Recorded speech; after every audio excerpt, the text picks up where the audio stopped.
3 minutes.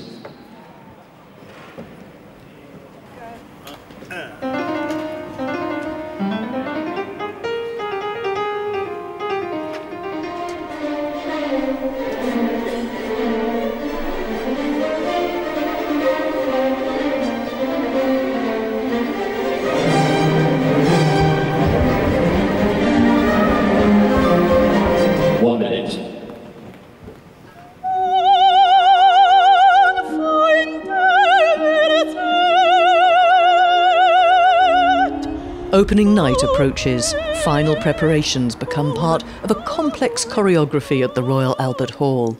The set has arrived from the rehearsal rooms and is being reconstructed to its full glory. Its design based on a real geisha community in Nagasaki at the end of the 19th century. We discovered they lived in a part of the town that was called the Floating World. And it was little huts on bridges and walkways across water.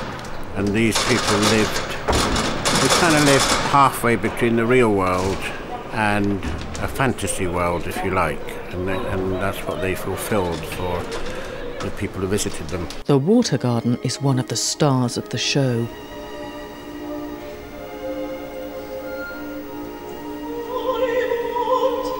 Its workings out of sight, beneath the stage area. Down here we have 45 to 50,000 litres of water, and we have to move that in a very short space of time from downstairs up onto the stage. We have 8 pumps downstairs, 4 pumps upstairs to be able to deliver those quantities of water up and down. And it takes about 10 to 15 minutes to transfer the water up, and in the interval I think it takes 12 minutes to remove the water straight back down again. And it just sits here, we filter it, we look after it, and we operate it from down here so that we have physical cues here. And then the water's obviously transferred upstairs. There's no theatre building in Britain that's more powerfully built than the Albert Hall. It was designed for multi-purpose, for circuses and horse racing and events. Another theatre couldn't take the weight of the water, the stage would collapse. While the set is reconstructed in its original form, the costumes are made new for each revival, and they have a very special element of authenticity. My great-grandfather lived in Japan. He was a watercolourist, and he married a geisha.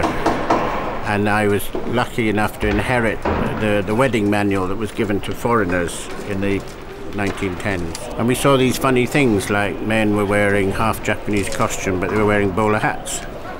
Looking into that, Western influence was just coming in. It was very, very fashionable. So you'll see the officials, the registrar and the court officials, they actually wear suits, which is called saburo in Japan, which is their pronunciation of saburo. But that is the Japanese for suit. And if you couldn't afford a suit, you could afford a bowler hat. So that's why they got bowler hats on.